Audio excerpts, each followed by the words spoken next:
देखिए, इस video recording में मैं गाय के ब्याते वक्त उसकी समस्याओं का विवरण कर रहा हूँ। मैं प्रोफेसर सैयद हूँ और मुझे 50 साल का एक्सपीरियंस है। मैं गाय भी रखता हूँ, मेरी डेयरी भी है। तो मैं आपको ये बता रहा हूँ कि बेकार में हाव हुल्ला मचाना कि साहब गाय ब्याएगी और साहब उसमें बहुत दूध हो जाएगा, ऐसी बात नहीं है। अगर आप गाय को नौसादर नहीं देते ब्याने से पहले तो आपकी जेर भी रुकेगी और दूध भी कम देगी। नौसादर 50 ग्राम सुबह 50 ग्राम शाम को दीजिए और गाय जब प्रेग्नेंट है तब उसकी आइवरमेक्टिन से डीवर्मिंग करिए। ये बात तो बहुत जरूरी है। उसे कैप्राविन भी दीजिए। देखिए, जब मैस्टाइटिस होगी तो उसकी जेर भी फंसेगी। तो इस बात को समझ लीजिए। एक गाय में ऐसा होता है, उसकी कैल्शियम रिक्वायरमेंट जो होती है वो ब्याने से पहले बहुत कम होती है और वो उसकी हड्डियों में से निकल के आता है। वो जब निकलेगा जबकि आप उसको नौसादर देंगे, तो नौसादर देना जरूरी है। और उसके बाद ब्याते वक्त भी नौसादर दीजिए, देते रहिए तथा उसकी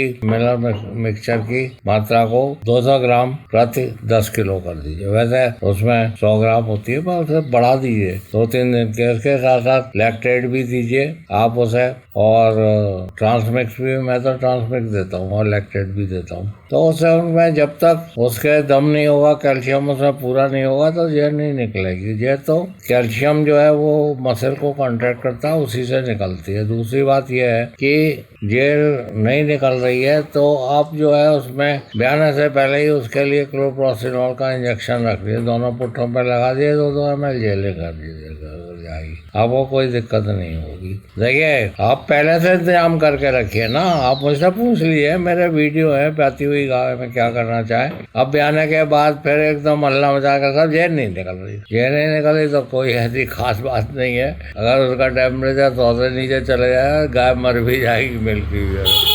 उसका बुखार लीजिए। जब आप 40-50 हजार 1 लाख की गाय खरीद लाए तो कृपा करके उसके लिए वो भी रखिए थर्मामीटर, उसका बुखार दे। ये कहते साहब मैंने कान छू के देख लिया साहब, वो तो बुखार नहीं। अरे बुखार नहीं है तो बहुत दिक्कत है ना। अब आप कहने लगे साहब नब्ज नहीं चल रही है, तो नब्ज नहीं चल रही है तो बहुत खराब बात है। नब्ज तो चलनी चाहिए। तेज चल रही है तो कोई बात नहीं है, पर पता कम हो गई तो बहुत दिक्कत है ना।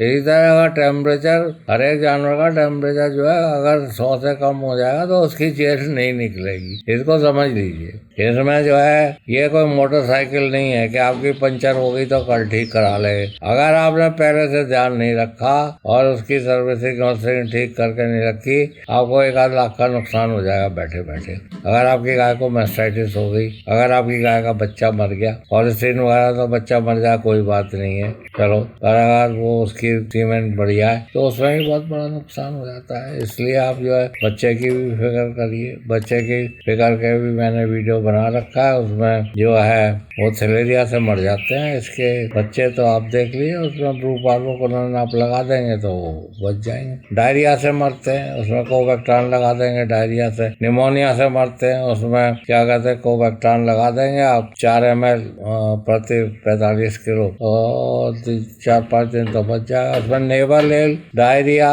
निमोनिया, इससे बच्चे मरते हैं। ज्यादातर डायरिया से मर जाते हैं और इसके संग थैलेरिया से भी मरते हैं। तो इन सब बातों का ध्यान रखिए और बच्चे को होते ही दूध पिलाइए और देर मत करिए। देर करने में फिर उसकी जो है प्रतिरोधक क्षमता वाला दूध जो है वो कम आना शुरू हो जाता है। तो ये मत करिए गाय को दूध पिला दिया साहब, या गाय का दूध कम निकाला। आप ट्रांसमिक पिलाइए उसे खूब, 1 बोतल सुबह 1 बोतल शाम, और फिर उसका पूरा दूध निकालिए। आप दूध नहीं निकालेंगे तो उसकी एलबलाई फट जाएंगी। मैं ज्यादा दूध देने वाली गायों के बारे में कह रहा हूँ। जो गायें कम दूध देती हैं वो तो यूनिवर्सिटी और आश्रम में रहती है। कम दूध मतलब 6-7 लीटर तक देती है, वो जो है यूनिवर्सिटी और आश्रम में रहती है। और कॉमर्शियल डेयरी फार्मिंग के लिए बड़ा जरूरी है कि आपकी गाय 20-25-30 लीटर दूध दे। और आपने कई गाय रखेंगे तो उनमें रिपीट ब्रीडिंग ना हो, नहीं तो आप जो है यही चिल्ला के परेशान हो जाएंगे। ये साहब लेबर नहीं मिल रहा, लेबर लेबर में नहीं, और डेयरी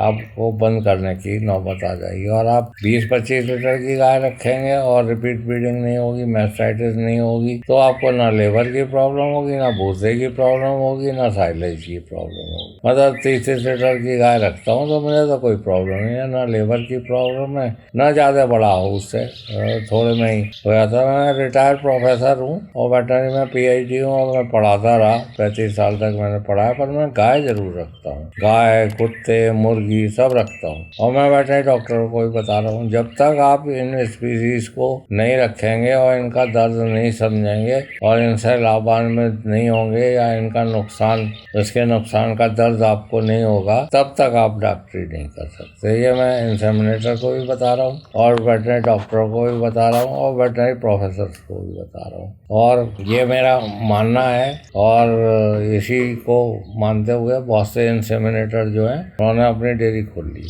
क्योंकि वो काफ़ी निपुण है, AI करना, ट्रीटमेंट भी उनको आता ही है, तो आप भी कर सकते हैं ऐसा ही। तो इसी के साथ मैं वार्ता समाप्त करता हूँ। मैं BSc MBSc PhD हूँ और मैं भारत सरकार से एम्ब्रो ट्रांसफर में अवार्डेड भी हूँ और मेरी एम्ब्रो ट्रांसफर लैब भी है। एम्ब्रो ट्रांसफर कोई ऐसा खास चीज़ नहीं है, आप हमारे यहाँ आ जाइए, हम आपको बता देंगे। इसमें एम्ब्रो ट्रांसफर, AI, रिपीट ब्रीडिंग, इस सब की हम ट्रेनिंग देते हैं। मेरा टेलीफोन नंबर 8979748686 है, वो नीचे दिया जा रहा है। और दूसरा, आप मेरे बारे में कोई और सूचना प्राप्त करना चाहते हैं तो 7979848332 पर संपर्क करिए। धन्यवाद।